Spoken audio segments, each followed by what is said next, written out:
Hello friends, welcome to my YouTube channel इडू with पूजा।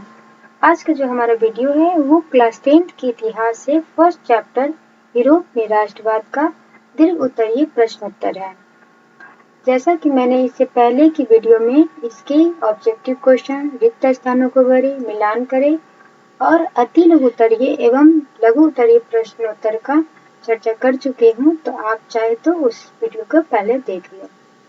तो चलिए दोस्तों शुरू करते हैं। दीर्घ उत्तरीय प्रश्नोत्तर। फर्स्ट क्वेश्चन है, इटली के एकीकरण में मेजनी, काबूल और गैरिबाल्डी के योगदानों को बताएं। इटली के एकीकरण में मेजनी, काबूल और गैरिबाल्डी के योगदान को बताना है। तो चलिए सबसे पहले मेजनी का योगदान देखते हैं। मेजनी का योगदान। मेजनी साहित्यकार, गणतांत्रिक विचारों का समर्थक और योग सेनापति था। मेटरनिक युग के पतन के बाद विभिन्न परिस्थिति में इटली में मेजनी का प्रादुर्भाव हुआ। उसका योगदान निम्न है। मेजनी जो है वो एक साहित्यकार था, गणतांत्रिक विचारों का समर्थक था और योग सेनापति था। मेटरनिक युग के पतन के बाद जो है विभिन्न परिस्थितियों में इटली का योगदान में मेजनी का इटली के एकीकरण में मेजनी का योगदान रहा। उसने यंग इटली नामक संस्था का गठन किया और युवा शक्ति में विश्वास करता था तथा कहा करता था कि यदि समाज में क्रांति लानी है तो विद्रोह का नेतृत्व युवकों के हाथों में दे दो। इटली का कहना था कि अगर समाज में क्रांति लानी है तो जो शक्ति है वो युवाओं को हाथ में दे दो। यंग इटली का एकमात्र उद्देश्य इटली को ऑस्ट्रिया के प्रभाव से मुक्त कर उसका एकीकरण करना था। उसने जनता जनार्दन तथा इटली का नारा बुलंद किया। यंग इटली का जो उद्देश्य था, यंग इटली का निर्माण जो किया था ये मेजनी ने, उसका एक उद्देश्य था कि इटली को ऑस्ट्रिया के प्रभाव से मुक्त करना और स्वतंत्र राज्य घोषित करना। इससे युवाओं में एकता का सूत्रपात हुआ और 2 वर्षों के भीतर जो है यंग इटली के सदस्यों की संख्या 60,000 तक पहुंच गई। उग्र राष्ट्रवादी विचारों के कारण मेजनी को निर्वासित होकर इंग्लैंड जाना पड़ा। वहां से अपनी रचनाओं द्वारा इटली के स्वाधीनता संग्राम को प्रेरित करता रहा। इटली के एकीकरण में उसे पैगंबर कहा जाता है। तो इटली के एकीकरण में पैगंबर किसे कहा जाता है? मेजनी को। चलिए अब काउंट काबूल का योगदान देखते हैं।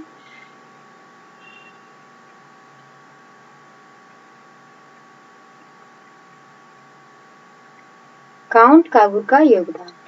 काउंट काबूल के नेतृत्व में काबूल 1858 में पिडमोंट का मंत्री प्रमुख था। उसका मुख्य लक्ष्य ऑस्ट्रिया से इटली के उद्धार को प्रभावित करना था। वह न तो क्रांतिकारी था और न ही गणतंत्रवादी, परंतु उसे इटली का वास्तविक निर्माता माना जाता है।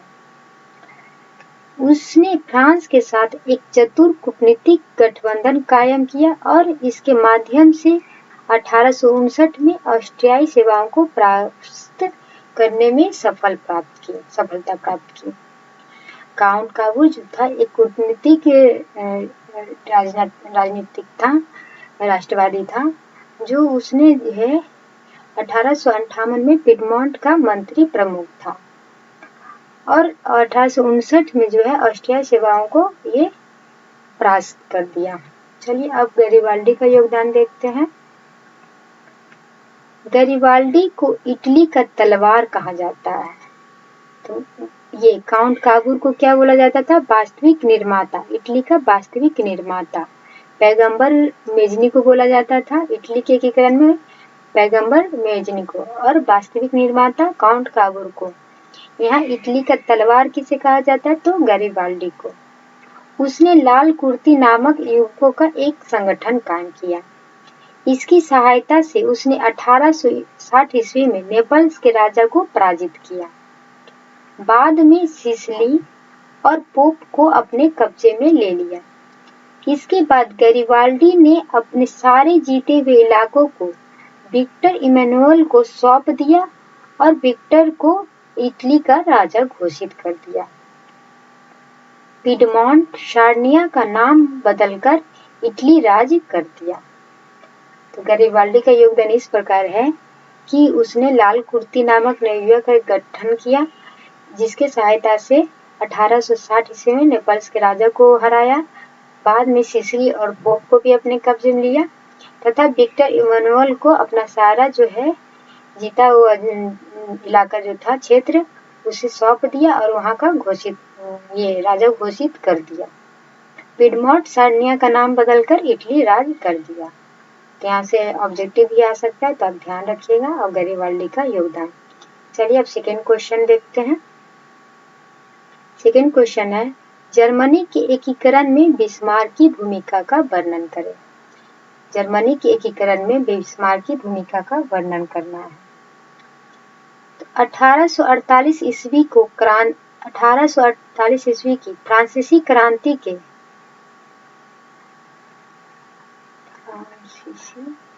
के बाद यह स्पष्ट हो गया कि जर्मनी का एकीकरण क्रांतिकारियों के प्रयत्नों से नहीं होना था। उसका एकीकरण एक सैन्य शक्ति प्रधान साम्राज्य के रूप में शासकों द्वारा होना था और इस कार्य को पूरा बिस्मार्क ने किया।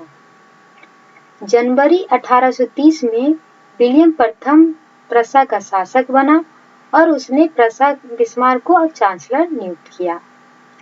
बिस्मार्क प्रसा के नेतृत्व में जर्मनी का एकीकरण करना चाहता था, पर ऑस्ट्रिया उसका विरोध कर रहा था।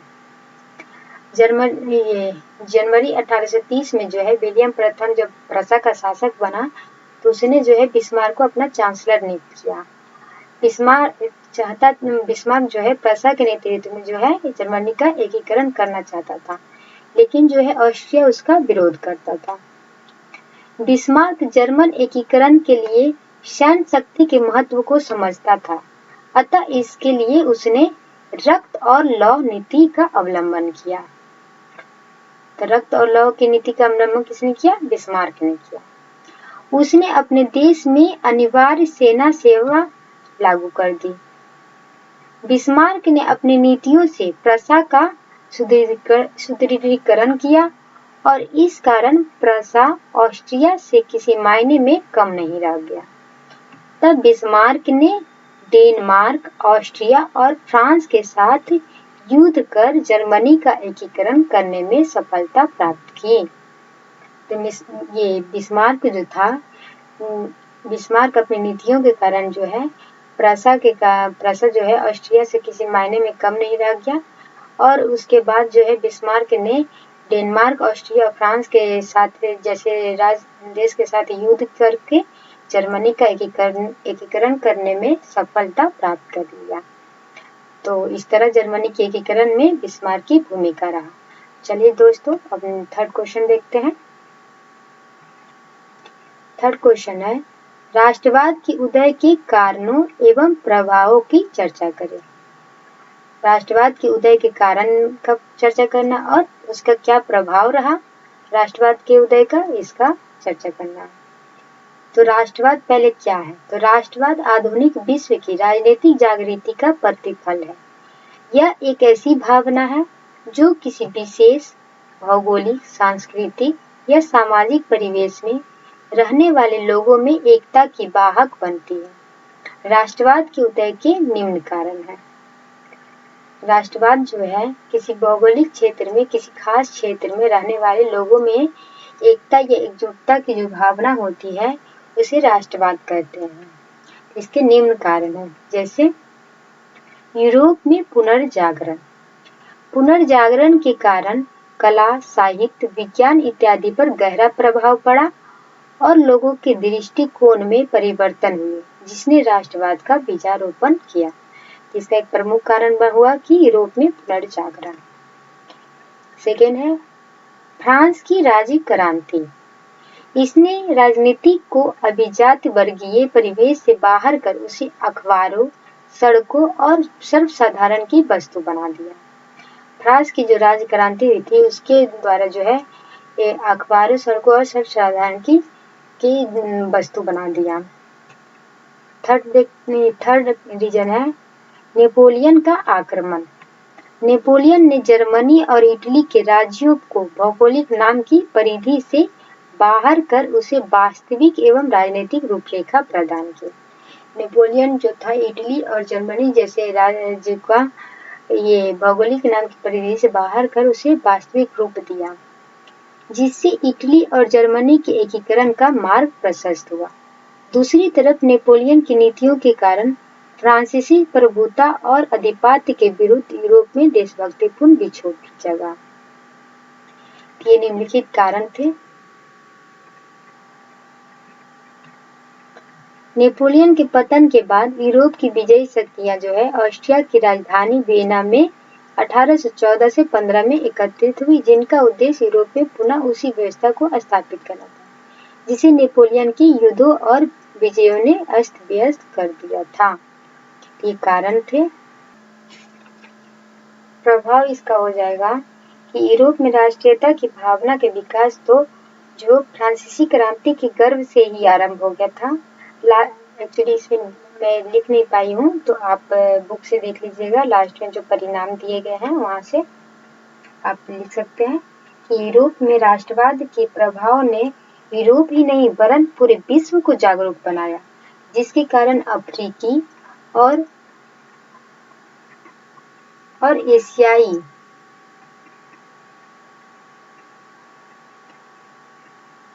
एशियाई देशों पर उपनिवेशों में विदेशी सत्ता के खिलाफ मुक्ति के लिए राष्ट्रीयता की लहर उपजी। इसी परिप्रेक्ष्य में भारत में भी यूरोपीय राष्ट्रवाद के संदेश पहुंचने शुरू हो चुके हैं। इस प्रकार यूरोप में जन्मी राष्ट्रीयता की भावना ने परमतः यूरोप को एवं अंततः पूरे विश्व को प्रभावित किया, जिसके फलस्वरूप यूरोप के राजनीतिक मानचित्र में बदलाव तो आया ही, साथ साथ कई उपनिवेश भी स्वतंत्र हुए। तो इसका प्रभाव है। चलिए अब फोर्थ क्वेश्चन देखते हैं। फोर्थ क्वेश्चन में है जुलाई 1830 की क्रांति का विवरण दें। इसका उत्तर है चार्ल्स टेन दसम एक निरंकुश एवं प्रतिक्रियावादी शासक था, जिसने फ्रांस में उभर रही राष्ट्रीयता तथा जनतंत्र भावनाओं को दबाने का कार्य किया। जुलाई जो 1830 की क्रांति हुआ था उसमें जो है चार्ल्स दसम जो है एक निरंकुश एवं प्रतिक्रियावादी शासक था, जिसने फ्रांस में उभर रही राष्ट्रीयता तथा जनतंत्र भावनाओं को जो कुचलने का काम किया। उसने अपने शासन काल में संवैधानिक लोकतंत्र की राह में कई गतिरोध उत्पन्न किए। उसके द्वारा प्रतिक्रियावादी पोलिग्नेक को प्रधानमंत्री बनाया गया। पोलिग्नेक ने लुई 18वें द्वारा स्थापित समान नागरिक संहिता के स्थान पर शक्तिशाली अभिजात वर्ग की स्थापना तथा उसे विशेषाधिकारों से विभूषित करने का प्रयास किया। चार्ल्स दसम जो था पोलिग्नेक को प्रधानमंत्री नियुक्त किया, और जो पोलिग्नेक था वो लुई 18वें द्वारा स्थापित जो समान नागरिक संहिता के स्थान पर जो शक्तिशाली अभिजात वर्ग की स्थापना किया और उसे विशेष अधिकार दिया। उसके इस कदम को उदारवादियों ने चुनौती तथा क्रांति के विरुद्ध षड्यंत्र समझा। प्रतिनिधि सदन एवं दूसरे उदारवादियों ने पोलिग्नेक के विरुद्ध गहरा असंतोष प्रकट किया। चार्ल्स दसम ने इस विरोध की प्रतिक्रिया रूप 25 जुलाई 1830 ईस्वी को 4 अध्यादेशों के विरुद्ध में पेरिस में क्रांति की लहर दौड़ गई और फ्रांस में 28 जुलाई से गृह युद्ध प्रारंभ हो गया।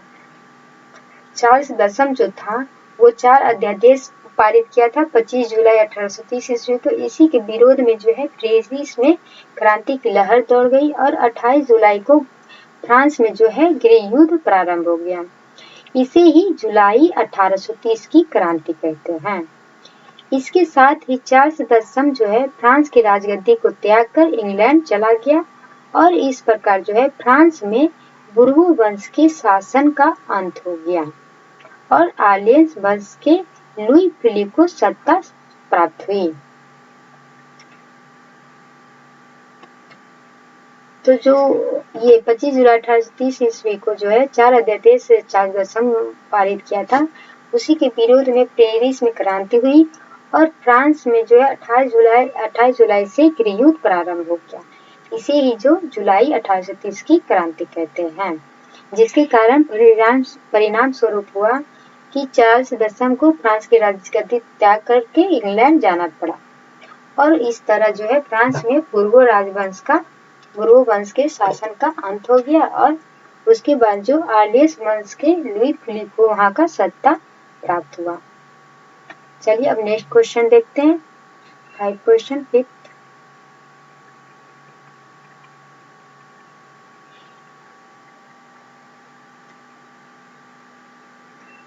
नेक्स्ट क्वेश्चन है, सॉरी,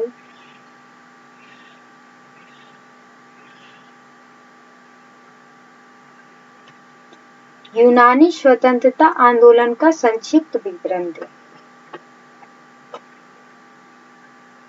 यूनान तुर्की साम्राज्य के अधीन था। यूनान जो था तुर्की साम्राज्य के अधीन था। फलतः तुर्की शासन से स्वयं को अलग करने के लिए आंदोलन चलाए जाने लगे। यूनान सारे यूरोपवासियों के लिए प्रेरणा एवं सम्मान का प्रयास था। यूनान जो था पूरे यूरोपवासियों के लिए एक प्रेरणा के एवं सम्मान का स्रोत था,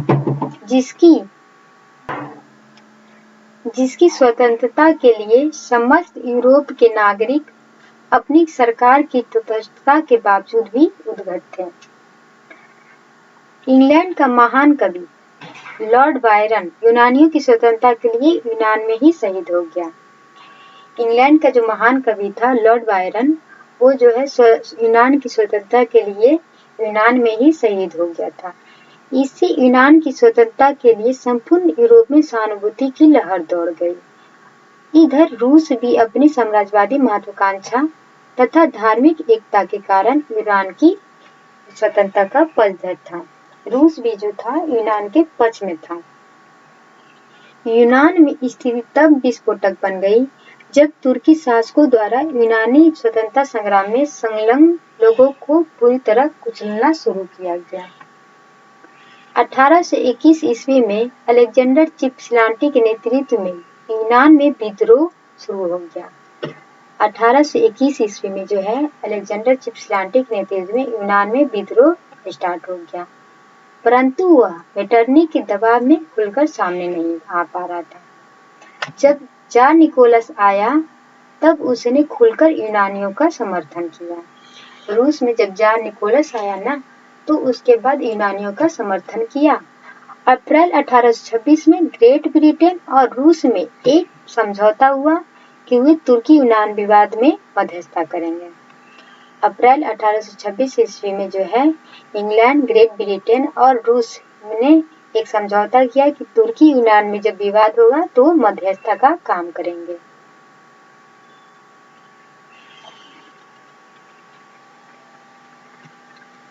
फ्रांस का राजा चार्ल्स दशम भी यूनानी स्वतंत्रता में दिलचस्पी लेने लगा था। फ्रांस का जो राजा था चार्ल्स दशम, वो भी यूनानी स्वतंत्रता में दिलचस्पी लेने लगा था।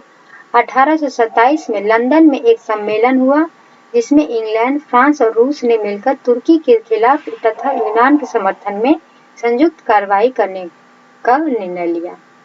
1827 में ईस्वी में लंदन में एक सम्मेलन हुआ जिसमें जो है इंग्लैंड, फ्रांस तथा रूस ने तुर्की के खिलाफ और यूनान के समर्थन में कार्रवाई स्टार्ट किया। इस प्रकार तीनों देशों की सेना नावारियों की खाड़ी में तुर्की के खिलाफ एकत्रित हुई। युद्ध में तुर्की की सेना पराजित हो गया। अंततः 1829 में एड्रियानोपल की संधि हुई, जिसके तहत तुर्की की नाममात्र की प्रभुता एवं यूनान को स्वतंत्रता देने की बात हुआ। 1800 नावारियों की खाड़ी में जो है तुर्की के खिलाफ जो सब ये इंग्लैंड, फ्रांस और रूस ने मिलकर जो है युद्ध किया, जिसमें तुर्की की पराजय हो गया और यूनान की जीत हुई। अंततः 1829 में एड्रियानोपल की संधि हुई, जिसके तहत जो है यूनान को स्वतंत्र राज्य घोषित कर दिया, परंतु यूनानी राष्ट्रवादियों ने संधि की बातों को मानने से इनकार कर दिया। उधर इंग्लैंड तथा फ्रांस भी यूनान पर रूस के प्रभाव की अपेक्षा इसे स्वतंत्र बनाना बेहतर मानते थे। फलतः 1832 में यूनान को एक स्वतंत्र राष्ट्र घोषित कर दिया गया। यूनान को जो है 1832 ईस्वी में एक स्वतंत्र राष्ट्र घोषित कर दिया गया। बवेरिया के शासक ऑटो को स्वतंत्र यूनान का राजा घोषित किया गया। यूनान में स्वतंत्र राष्ट्र में ये बवेरिया के जो शासक थे ऑटो को वहाँ का राजा घोषित कर दिया गया। तो इस प्रकार ये क्वेश्चन का आंसर है। आप इस वीडियो को 2 बार देखिए ताकि आप अच्छे से समझ सकें। तो चलिए दोस्तों, हमने पूरे चैप्टर के सब्जेक्टिव एंड ऑब्जेक्टिव क्वेश्चन का डिस्कशन करा चुके हैं। तो आप इस वीडियो को 2 बार सभी वीडियोस को जरूर देख लें और जस्ट इसके बाद ही लेकर आएंगे समाजवाद और साम्यवाद का चैप्टर 2 का। तो आप उस वीडियो को भी जरूर देखें और सिर्फ एक ऑब्जेक्टिव क्वेश्चन के एक वीडियोज लेकर आएंगे इसके बाद जस्ट, जिसमें इस चैप्टर के महत्वपूर्ण ऑब्जेक्टिव होंगे। तो चलिए दोस्तों, मिलते हैं नेक्स्ट वीडियो के साथ। Thank you.